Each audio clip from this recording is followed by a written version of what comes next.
Hello and welcome. Thank you for showing up. This is kind of a new time for me doing a fun, free little video chat because it's a lot of fun to talk planning with other people who like talking planning, right? So this is an excuse for us to all get together and swap stories and swap tips. So this is not just about me giving the right answer, because there really isn't a right answer. This is an opportunity for us all to get together and share, what we have learned, what has worked, what hasn't worked, because there isn't one right answer. There are all kinds of ways to do planning, to have a planner, to use a planner, and different things will work for different things will work for the same person at different times.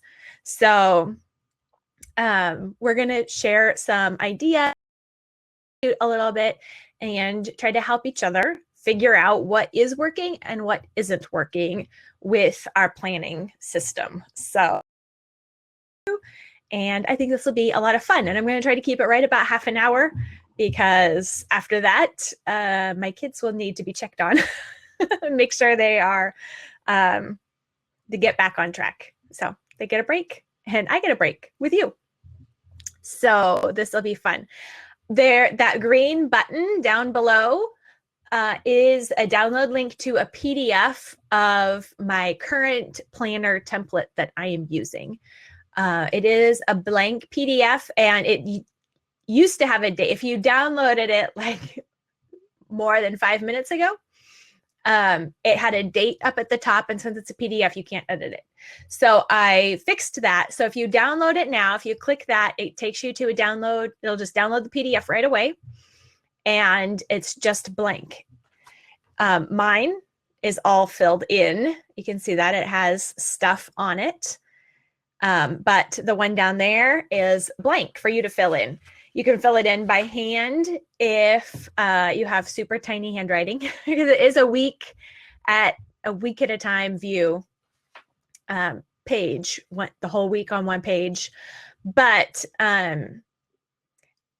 as a follow-up, I'll be sending out another email to everyone who's registered here, and you'll get a replay link for the video on YouTube, and you'll get the PDF link again, but I'll also include a pages version and a document version. I haven't tried, I might go over and try cutting and pasting it into Google Drive. We'll see how it shows up. The different, different word processors show up the characters different. So PDF is a straightforward way, but then you can't edit it. And really the key to having a planner that works is being able to customize it to what we need. We can have a show of hands on how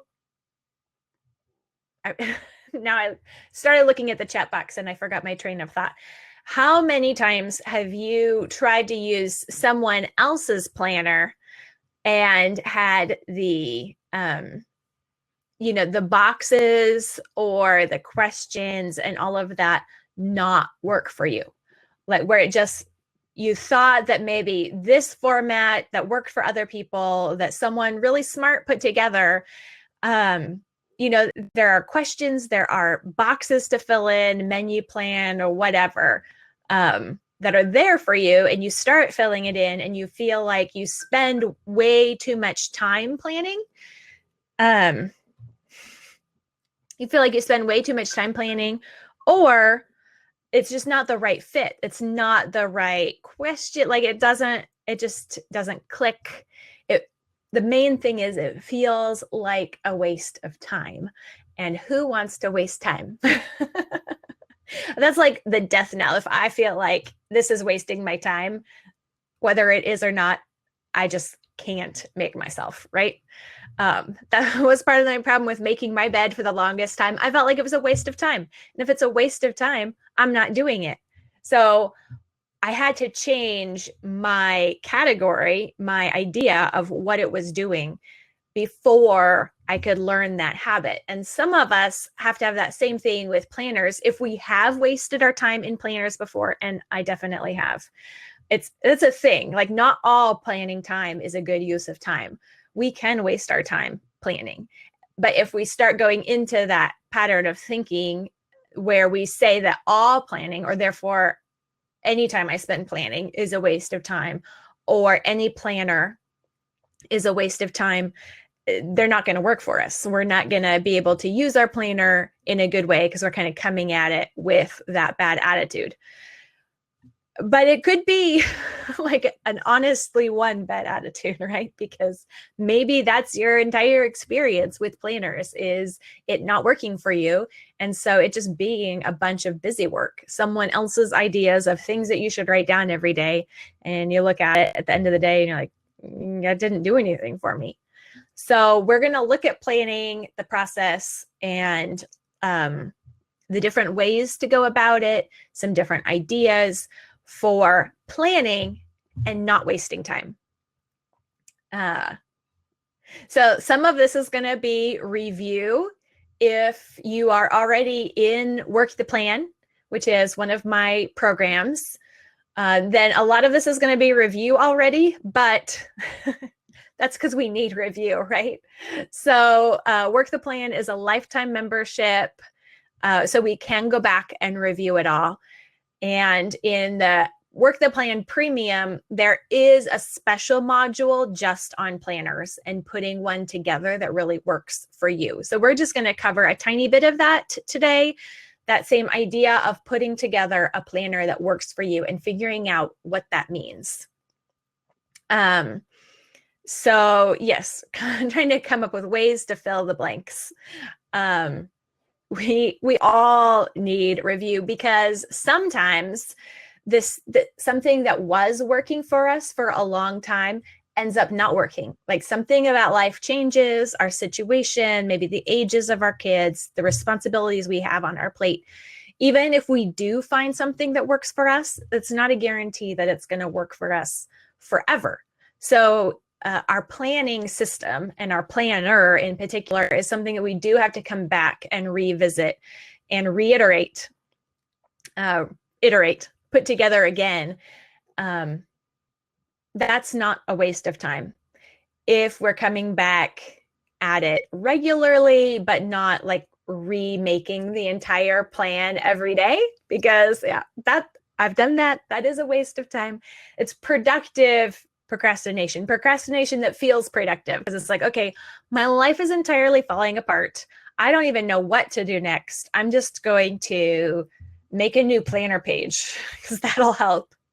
And honestly, it often does feel like if I just get this planner thing right, everything will fall into place. And that's not actually the way it works. That's like we've got a road. Let's say it's the productivity road. It's the road of doing what we're supposed to be doing when we're supposed to be doing it. And there's a ditch on one side of the road that says, I don't feel like I'm going as fast as I want to go, or I don't know if I'm on the right road. And so I'm going to redo my planner, even though I made one yesterday. And that sort of re-upping, reevaluating too soon, where you haven't actually had time to work the plan. There's not time to have experience in the planner and figure out what's working, what's not working, and why. And so the solution that we come up with is it's like our creative outlet is coming up with a new planner page. There are better creative outlets and more refreshing ones than that. So we don't want to recreate our planner pages at the drop of a hat just because one thing didn't go well today, or because we actually don't want to do the plan. Making a new planner page is not going to make us want to do the plan. But sometimes that's the reason why we choose a planner, or we try to redo it, or we buy a new planner. We look to the planner to change our hearts, and it's not going to do it. And then the ditch on the other side of the road is to just throw off all planning altogether and say, well, I have wasted time. The planner didn't work for me today, or this whole week, or this whole month. And so I just must not be a planner. this doesn't work for me, so I'm not going to do any.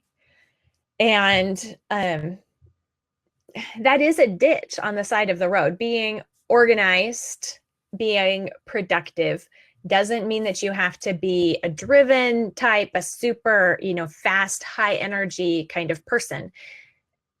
Planning, keeping a planner, trying to be organized is just about trying to be prepared for the service and the responsibilities that God has given you. And it's about thinking through what those responsibilities are, because so much of the time our minds are filled with ought tos that aren't necessarily ought tos. Maybe I might be able to do this, or maybe I should do this. But I think that we too often feel obligated to do things that we shouldn't necessarily feel obligated to do.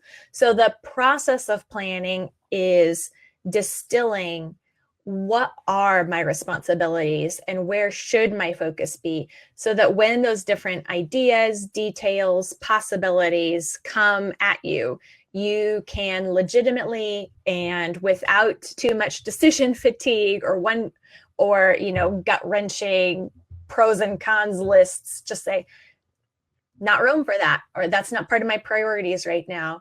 And it helps you make that decision on, yes, I can do that. No, I can't do that. It's a way to realistically evaluate what's going on in your life and what you need to be doing and what you are doing and what you should be doing, because the potential of what we could do is great. And maybe if you have your mind wrapped around what you are doing, you find that there is room for more, or there is room for that creative project. There's room for this or that. Or sometimes you evaluate where you are and you think, oh, well, that's why I feel crazy. It's because I've got all these things going on, and now I need to look through and maybe cut some things. So the planner is really a tool of evaluation and a tool of focus, but we are still the ones doing the work. The planner is not going to do any of the work for us. And the planner is not going to make it easier to do the work either. It's just going to make what the work is clearer. So yeah, but writing things down is huge. And I think that's the real power for having a planner sheet, is just that it's written down and it's out of your head. Because when we try to keep all the details in our head, that's where we're bound to go crazy and just feel like we can't keep up, we can't juggle it all. And a lot of times the problem is just that all the details are in our heads. And so we can't use our heads for thinking or creative problem solutions or even doing the work, because our heads are so full of just trying to keep track of the details. So we need to use the paper for what it's good for, which is keeping track of the details. And then our heads for what they are good for, which is thinking things through, coming up with solutions, and maybe moving us forward. There you go. I need to find a space that I can leave my planner open. Yes, that is one strategy for sure. Okay, I'm going to pull up my list here. So of keeping things on paper or outside of your head, at least, so that you don't have to keep track of everything. That was just my phone timer going off to remind me of my next chunk of time, which I'm ignoring right now because I'm right here. So I'm going to move the laundry, which is what that was reminding me to do, after this. So you can see, if you download the planner sheet, that my current planner sheet, and if you've been around for a while, you have probably seen like 6, I don't even know what iteration this is, over the years since Work the Plan. This started off as the template that's still currently available in Work the Plan, one of them. There's a kind of baby step version in Work the Plan where you start with one piece and then the next template adds another piece, and you kind of baby step your way into a full planner page like this. But that was the one that I started with. And every time I make changes, I still just come back to, I've tried like starting from scratch, and I've tried, well, I've looked at a lot of other people's pages, and I just keep coming back to it because probably because I laid it out, and so it makes sense to me. So you might, just because it works for me doesn't mean it's going to work for you. And you might be someone who can take someone else's thing and adapt it to fit you. Or you might just get some ideas from this one and from others that are available online, and then put together one that works for you.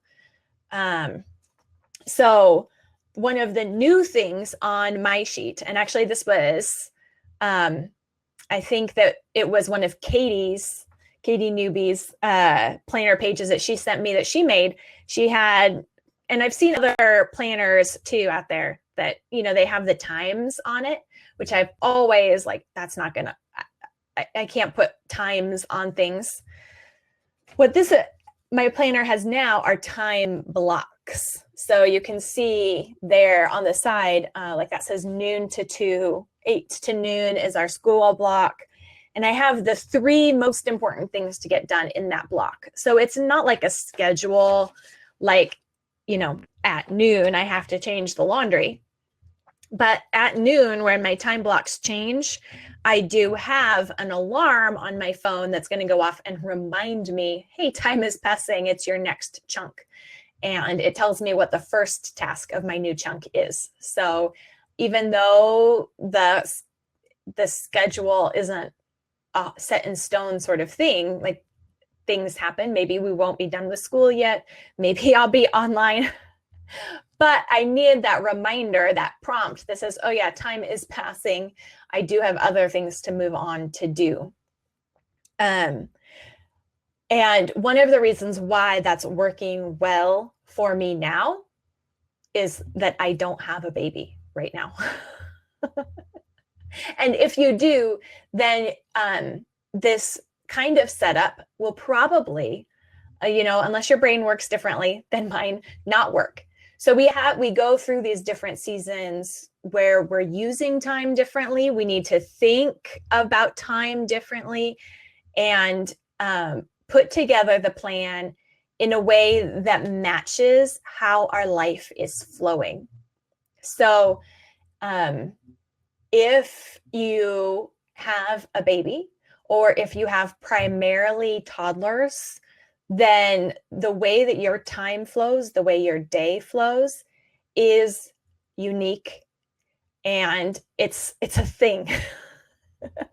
So don't try to fit your life into a planner. Fit the planner to your life and say, okay, maybe your time chunks are morning and afternoon, and that's it. And still you get 3 things per time block. And if you hit those things, you're good. And the things can't be, you know, clean the whole house. That's not one thing. We have to evaluate our expectations and what's realistic. Clean a drawer is one thing. Yes. So the important thing is, so looking at how your day flows and putting together a planner that reflects that is tricky, but thinking about it in that way, I think, helps us see other possibilities rather than just trying to print off, even mine, including mine, printing off someone else's planner template and then just trying to paste that into our life. But to look at all the different templates that are out there and say, okay, I like this about that one. I like this about this one, and try a few. And maybe for your interval where you have, you know, six weeks of focus on certain projects, maybe a project for an interval is figure out a planner that works for me. And so each week you can try out a new thing, but you've got to give it at least a week before you know whether or not it's working for you. And you also, as you evaluate, have to honestly evaluate, is the planner not working for me because it doesn't match the way my life flows or the way the categories that my brain thinks in? Is it not working for that reason, or is it not working because, I wasn't looking at it because I wasn't working the plan myself? Was the problem the planner, or was the problem me? And going through and just honestly doing that evaluation, it's not the sort of condemnation sort of thing. Like if the problem is you, because sometimes it is, sometimes it's me. A lot of the times it's me. And when you realize that, it's not a guilt fest, it's what's getting in the way? Is it my attitude? Is it my habits? And how can I change my attitude? And how can I change my habits? Because those are things that we do have control over and we can change. And just being aware and trying things out and being intentional is the first step, because then that's when we notice what's going on in our heads. It's when we notice what our habits are. And that's really the first step, is paying attention and noticing. So one of the biggest reasons why planners don't work and are a waste of time when the problem is us is simply not looking at the planner. So we need to make looking at the planner a habit, and something that we do at least once a day, but really more than once a day, at least 3 times a day, or else the planner is just not going to work for you. It's not going to be the useful, helpful tool if you aren't looking at it. So you've got to look at it in the morning during a morning review, and then you've got to look at it at least one other time in the middle of the day, in the midst of the crazy goings on, and then an evening review.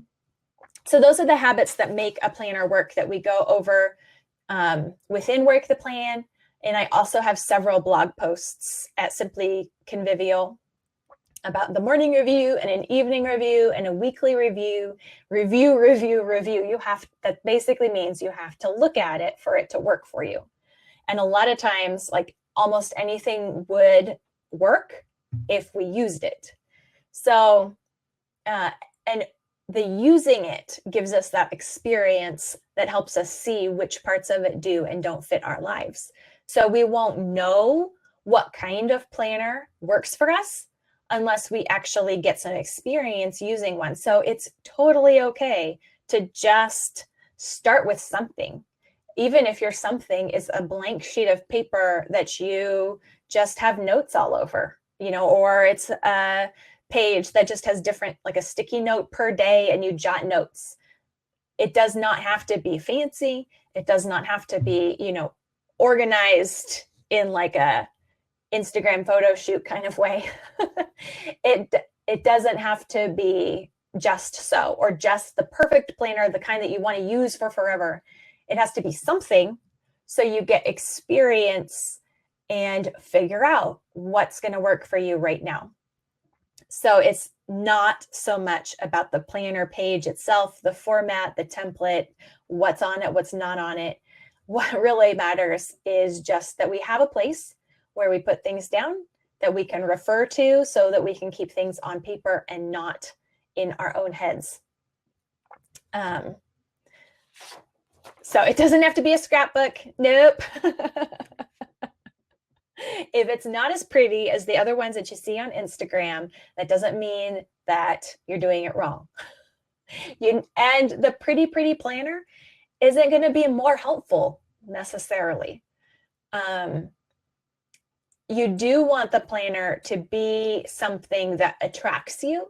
You want to like your planner.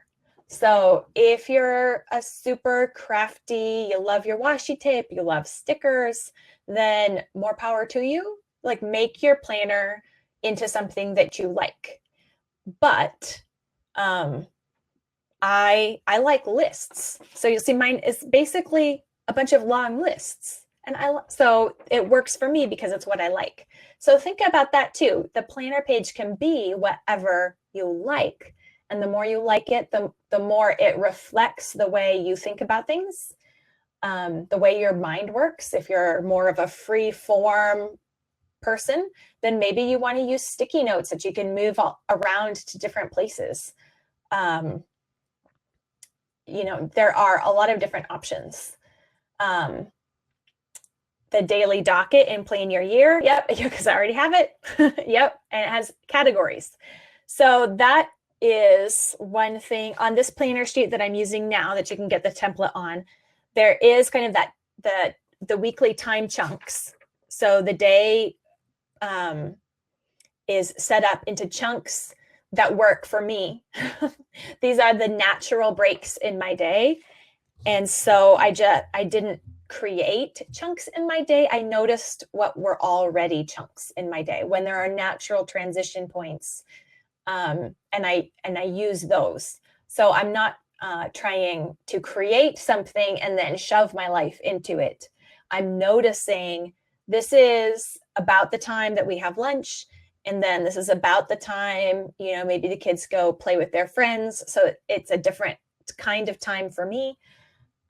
This is the time where I need to get off the computer and go do, fold the laundry and start dinner and that kind of thing, if we're going to have dinner on time. So just noticing the way your life actually flows and reflecting that in your planner somehow. And then this is my tip from Dawn, alarms for everything. And noticing when those time chunks are up or have started is super helpful for someone who's not always aware of reality. What's actually, that time is passing, that I should actually be doing something else now. It's super helpful. And then you'll notice on the planner template that there's a section for interval progress. So I'm not going to talk too much here about interval planning, but I have all kinds of stuff on interval planning, and that is kind of the structure and the strategy in both the Simplified Organization course and in Work the Plan. But I also have a whole podcast season on interval planning and all kinds of blog posts. So you can just search interval planning at simplyconvivial.com and come up with all kinds of stuff. So basically every 6 weeks or so, 6 or 7 or 8 weeks is an interval. And that's a chunk of time to get a bigger something done. So you pick a project or a focus for an interval. And then on that interval progress section, I write down what that project is. And I try to write it in an outcome sort of a sentence. So not just 2 words, not just like the noun, like birthday. This last month has been my daughter's 10th birthday. So I didn't just write Ilsa's birthday as the project. I wrote celebrate Ilsa's birthday.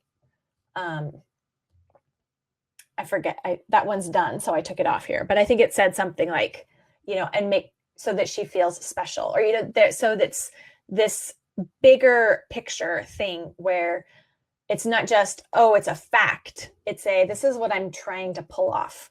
Celebrate her birthday. That's not, it's not really that much different, but it helps keep the focus on why it's a project and what you're trying to accomplish. So, her birthday would have happened whether or not I'd done anything, but whether or not we celebrated it, and just celebrate it helped me picture the right kind of action. So it's not complicated, but it's super helpful to just notice the way that you set up those projects and goals and the words that you use. So on that interval progress section, I have listed on mine what those projects are for the interval, and then a little dash, and then the thing or 2 or 3 things I'm going to do that week to move that project forward. So the interval projects are always something that's going to take more than a week to do. So having it on the weekly planner with a smaller task or 2 or 3 helps me see that I am making incremental progress and not feel like I have to clear a whole day to focus on it, because that's actually what I want to do. I prefer just clearing the calendar, not doing anything, not feeding people, not schooling people, and just work on whatever project is currently my pet project. But instead, I've got to like scale. That's not the way my life is right now.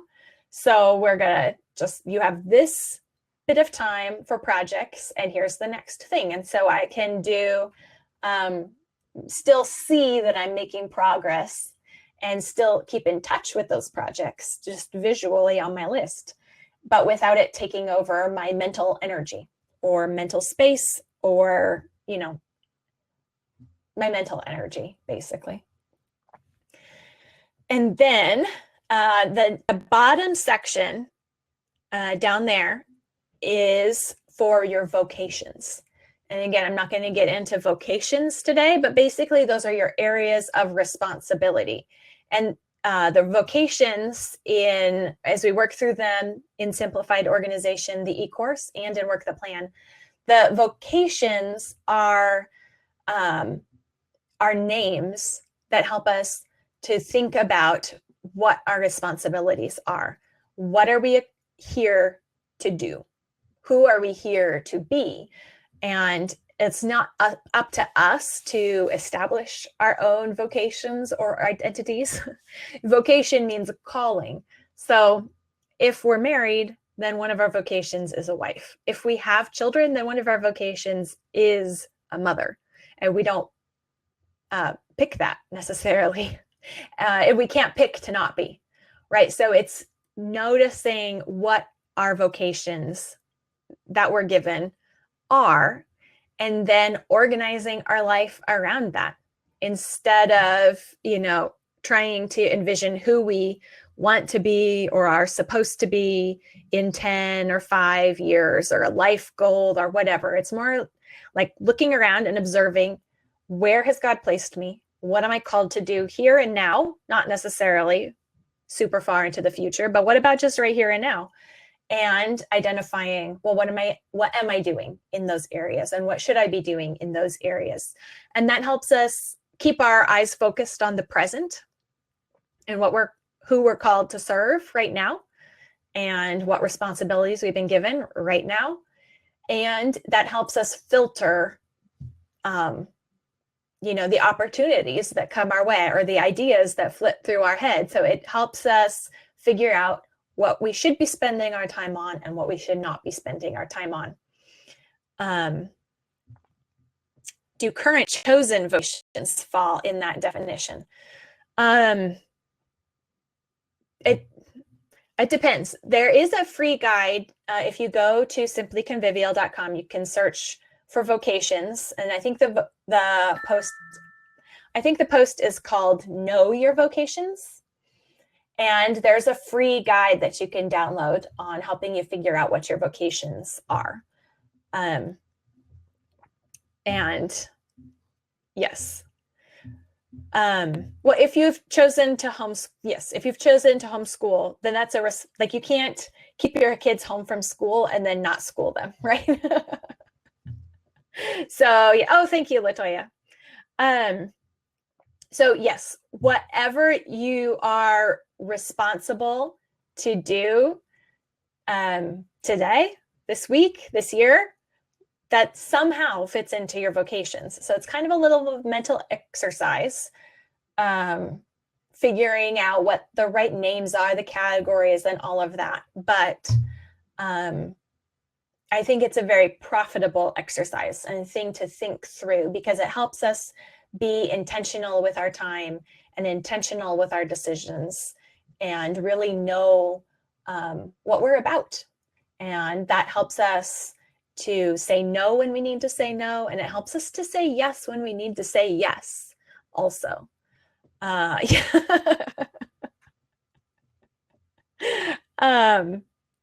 So the bottom section there is where I have things kind of broken down by vocation, so that I can make sure that I'm keeping a balance on things, that I'm not overdoing it on one end, but I'm paying attention to all the different people, basically, is what it comes down to, right? The different people in my life, that they're each getting the part of me that they should be getting.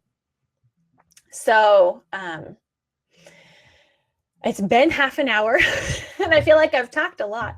And there are 14 questions here. So I would let me see what some of these questions are, but I think that I might answer some of them just in a follow-up email where I'll be sending out the link to the, I'll be sending out a link with the doc file, the Word, and the Pages version of this planner so that you can edit it and tweak it. You know, it's basically just a table with a little circle character as fill in the dot. You could use a box for a check mark instead. But really, it's just a table in Word. It's nothing really fancy or special. Let's see. Quick. So we'll see if I can answer a few of these real quick.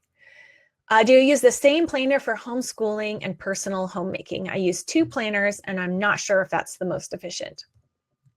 A little bit of both, I'd say. My weekly overview page is, I think of this as my whole life on one sheet, and then things have to get more specific somewhere for some things. So homeschooling would be a good category where, so on here, I have the time block 8 to noon blocked off for school. And I have for today, morning time, Geneva's lessons, and Monday meetings. Other things for school happen, but those are my top 3. So my top 3 in all my different categories of life and the day are here on this kind of overview page. But then I do have a different checklist that has the actual assignments for everybody. That's on a separate page. So it's more like the zoom in detail. I have the whole list somewhere else, but this is the big picture. Same thing for like the online stuff, my ideas for posts or plans for the next podcast season, that's somewhere else. But what would be on here would be times for writing, and or maybe what I'm specifically writing this week. So so interval planning means thinking, like, we think of planning for the year is that big picture scope, like what do you want to accomplish in a year? But interval planning kind of brings that same kind of thinking down to a smaller chunk where you can actually foresee where you might be in 6 weeks. Whereas, you know, we don't necessarily know where we're going to be in a year. We can have a direction, but we have to kind of take it as it comes. And so the interval planning means doing that kind of big picture thinking once every 6 weeks or so. And then we have daily reviews. So we have morning review, evening review, and weekly review. And that's where you look at your plan so that you can keep it top of mind and actually do something about it. Do the boxes on your planning page allow for no more than 3 items in a time slot? Yes, that's my no more than 3 in a time slot. If you've seen my index card planner, 3 is like my magic number. So you have a top 3 for the day or a top 3 for a time slot, because my personal temptation is always to fit in more. And actually what I'm doing right now is I have the top 3 in each time slot, and I was still doing my top 3 index card or Post-it note. And I realized that I was adding more with that. I wasn't picking the things that were on that day and picking out which were the very top priorities. Instead, I was using that to add more when there was clearly that was unrealistic, that I would be able to do more. So having the time blocks and the top 3 in each time block helps me to see that, no, my time is spoken for. And so if I have something else that I want to do, because it's usually like, oh, you know, noticing something needs to be done and saying, oh, well, I can do that. And to look at the planner and saying, no, I can't. Is it really that important? Is it important enough to replace something else here? And so with everything written out, I can make that judgment call and not feel all this pressure that I'm just putting on myself of saying, I should be able to do this and this and this and this. But it's okay. Does that really need to be done? Does it need to be done enough to displace something else, replace something else on the list? And yeah, that was big. In fact, on my calendar right now, I have our school hours as an appointment on my calendar because I found that I was looking at my calendar and thinking, because there's nothing on it, that I had all this time in the world. And I needed to have that visual reminder that my time is spoken for. And it's a good thing. It's the things that I want to be doing. So it just helps me keep my own expectations in check and gives me a little reality check. So I'll answer a few of these other questions. There are some great ones here, but I think I'll just include them in the follow-up email that I'll send out in the next hour or so after I go move the laundry. See if I can keep that up on my phone as the little pestering reminder. So yeah, so this was a lot of fun. And yeah, I'll send up some follow-up links for some of these concepts too, because I have blog posts on all these different concepts. So I'll be sending those out too. So thanks for joining me.